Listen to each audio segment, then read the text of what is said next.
अस्सलाम वालेकुम स्टूडेंट्स। हम अपनी प्रीवियस लेक्चर्स के अंदर जो था वो एक्सेलरेटर प्रिंसिपल जो है उसको डिस्कस करते आ रहे थे। ठीक है। जैसे हमने मल्टीप्लायर प्रिंसिपल को देखा और उसकी भी अजम्पशंस पढ़ी, देन उसकी लिमिटेशंस भी पढ़ी। सेम इसी तरह एक्सेलरेटर प्रिंसिपल की भी कुछ लिमिटेशंस हैं।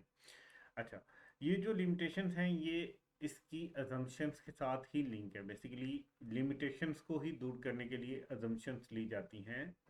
जो जो जो लिमिटेशन होती है उनको ज्यूम किया जाता है कि किसी भी तरह अजम्पशन के तहत उस लिमिटेशन को ख़त्म कर दिया जाए ताकि वो प्रिंसिपल इफेक्टिवली काम कर सके।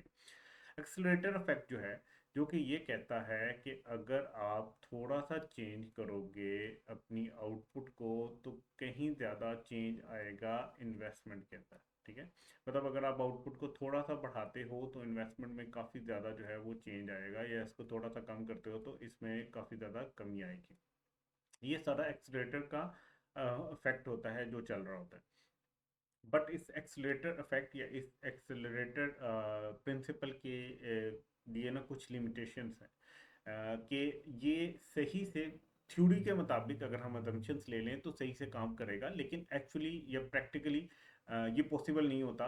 इसीलिए तो हम थ्योरी में अजम्पशंस ले रहे होते हैं। तो प्रैक्टिकली कुछ इसकी लिमिटेशंस हैं, उनको वन बाय वन डिस्कस कर लेते हैं।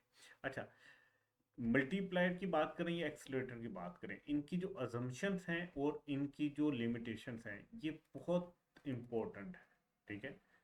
एटलीस्ट आपको इनके नाम ज़रूर आने चाहिए। ठीक है। और यहाँ पे भी लिमिटेशन में आपको समझ आ जाए बहुत अच्छी बात है, क्योंकि आपने लिखना नहीं है, एटलीस्ट आपको उनके नाम याद ज़रूर होने चाहिए, तो आप एमसीक्यू इंशाल्लाह इजीली सॉल्व कर सकोगे। पहली लिमिटेशन जो है वो ये है कि एग्जिस्टिंग ऑफ स्पेयर कैपेसिटी। ठीक है। ये लिमिटेशन है। ये लिमिटेशन कहती क्या है कि देयर में बी स्पेयर कैपेसिटी। प्रैक्टिकली ऐसा पॉसिबल है कि कुछ ना कुछ स्पेयर कैपेसिटी हो। ठीक है। फॉर एग्जांपल, ये एक प्लांट है और ये प्लांट में कुछ मशीनरी वगैरह इंस्टॉल हुई हुई है। इस मशीनरी पे एक टाइम पे 15 लोग काम कर सकते हैं और एक दिन में 100 यूनिट्स जो है वो बना सकते हैं। ठीक है। ये इसकी कैपेसिटी है, मैक्सिमम कैपेसिटी। अगर यहाँ पे इस वक्त जो है वो सिर्फ 8 लोग काम कर रहे हो और यहाँ से सिर्फ अभी जो है वो 75 यूनिट्स बन रहे हो, तो इसका मतलब यह है कि अभी यहाँ पे मजीद 7 लोग और काम कर सकते हैं, उनकी स्पेयर कैपेसिटी है। और मजीद जो है वो 25 यूनिट्स और बन सकते हैं इसी मशीनरी या इसी प्लांट से। ठीक है।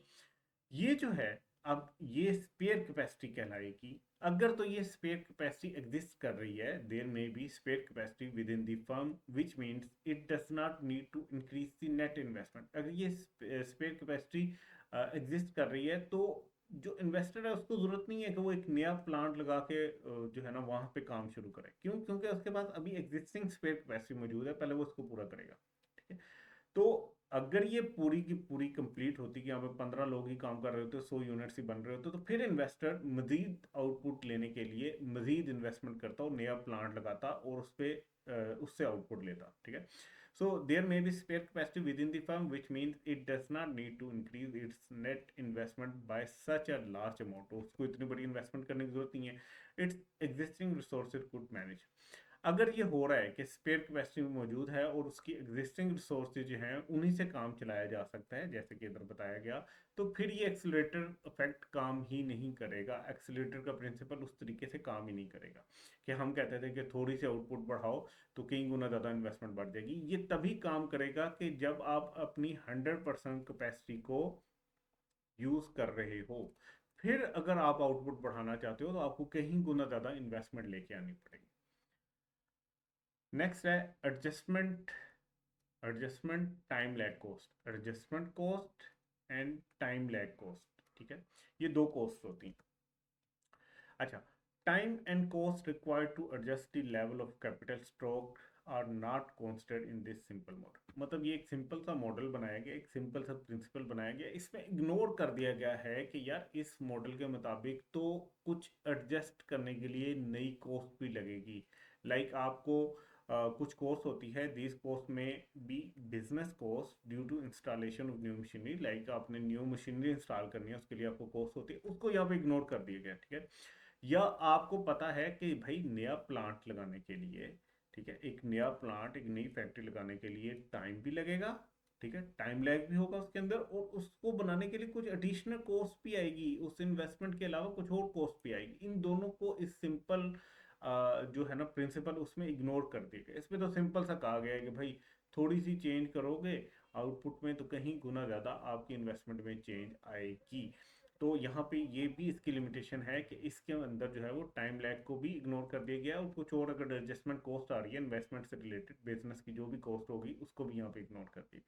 आपको अगर याद हो कि ये टाइम लैग जो है ये हमने मल्टीप्लायर में पढ़ा था, उसमें भी यही था कि भाई एक्चुअली तो बहुत ज़्यादा टाइम लगता है, तो इसकी लिमिटेशन है, इसकी भी लिमिटेशन, एक्सेलरेटर की भी लिमिटेशन है, भाई इसमें बहुत ज़्यादा टाइम लगता है। ये ऐसा नहीं है कि 1 सेकंड के अंदर एक चुटकी बजाओ, थोड़ी सी आउटपुट चेंज करो और कहीं गुना ज़्यादा आपकी इन्वेस्टमेंट चेंज हो। So it's a time consuming process, और इसमें सालों साल लग सकते हैं, ठीक है, तो ये इसकी लिमिटेशन है। Full employment is not yet reached, वहां पे भी पढ़ा था, यहाँ पे दोबारा पढ़ रहे हैं कि ये प्रिंसिपल भी तभी काम करेगा जब फुल एम्प्लॉयमेंट अभी तक अचीव ना की हो। अगर आप फुल एम्प्लॉयमेंट अचीव कर चुके हुए, ठीक है, तो ये एडी है, ये शॉर्ट रन एग्रीगेट सप्लाई है, ये लॉन्ग रन एग्रीगेट सप्लाई कर रहा है। तो अगर आप यहाँ पे हो तो फिर तो फायदा ही कोई नहीं है, फिर तो आपने अचीव कर लिया जितना अचीव करना था, ठीक है। सो आप कहीं यहाँ पे होगे, रिसेशन में होगे, फुल एम्प्लॉयमेंट में अपनी 100% इकोनॉमिक ग्रोथ हासिल नहीं की होगी, उससे पीछे पीछे होगे, तो फिर ये भी प्रिंसिपल तभी काम करेगा। Accelerator principle work only if the full employment level in an economy has not yet reached, अभी तक आप फुल एम्प्लॉयमेंट लेवल पे नहीं पहुंचे। If once full employment has reach, अगर ऐसा हुआ कि आप फुल एम्प्लॉयमेंट पर पहुंच गए, देन रिसोर्सेज लाइक लेबर, ठीक है, and capital will no longer be available to produce consumer good. देखो, आप तो कह रहे हो ना कि हम ये चाहते हैं कि थोड़ी सी चेंज हो आउटपुट में, कई गुना ज़्यादा चेंज आ जाए इन्वेस्टमेंट में, ठीक है। तो भाई इन्वेस्टमेंट करते कहाँ पे हैं? इन्वेस्टमेंट आप कैपिटल गुड पे इन्वेस्ट कर रहे होगे, ठीक है। तो जब आपकी पहले से ही आप इस पॉइंट पे हो, फुल एम्प्लॉयमेंट पे हो, तो आपके तो 100% लेबर और कैपिटल पहले से ही एम्प्लॉयड है। मजीद इन्वेस्टमेंट क्या करोगे, कहाँ से लोगे कैपिटल, ठीक है, आपको कैपिटल है ही नहीं, लेबर कहाँ से लगोगे, ठीक है। तो आप अगर इस स्टेज के ऊपर हो कि जहाँ पे आप पहले से फुल एम्प्लॉयमेंट अचीव कर चुके हो, तो आपके पास तो रिसोर्सेज ही नहीं होंगे, ना लेबर होंगे ना कैपिटल होंगे कि आप मजीद कंज्यूमर गुड बना सको। Therefore accelerator principle will become ineffective. So इस सूरत में एक्सेलरेटर प्रिंसिपल इनफेक्टिव हो जाएगा। नेक्स्ट है constant capital output ratio is impracticable, ठीक है। हमने कहा था, याद करें जब हमने एजम्पशन की थी, और ये एक दफ़ा स्किप भी हुआ था मेरे से, दोबारा मैंने रिवाइज करवाया था आपको, कि वहाँ पे हमें एक कैपिटल आउटपुट रेशियो रखनी पड़ेगी जिसमें कोई चेंज ना आए, ठीक है। फॉर एग्जांपल हमने कहा था कैपिटल 2 का चाहिए होगा एक चीज़ बनाने के लिए, तो इसको हमने ऐसे भी लिखा था, ठीक है। अब ये फिक्स रखना उस टाइम तक जब तक एक्सेलरेटर प्रिंसिपल काम कर रहा है, ये प्रैक्टिकेबल ही नहीं है, ठीक है। एक चीज़ प्रैक्टिकल ही नहीं है कि आप उसको प्रैक्टिकली इस तरीके से कर सको, तो ये वाला जो है ये भी इसकी एक लिमिटेशन में शामिल है कि भाई आउटपुट कैपिटल आउटपुट रेशियो जो है ये एक ही जगह पे कांस्टेंट रखना एक्चुअली पॉसिबल ही नहीं है, ठीक है। सो ये इस जो प्रिंसिपल है उसकी एक लिमिटेशन है, ठीक है। सो नेक्स्ट मूव करते हैं।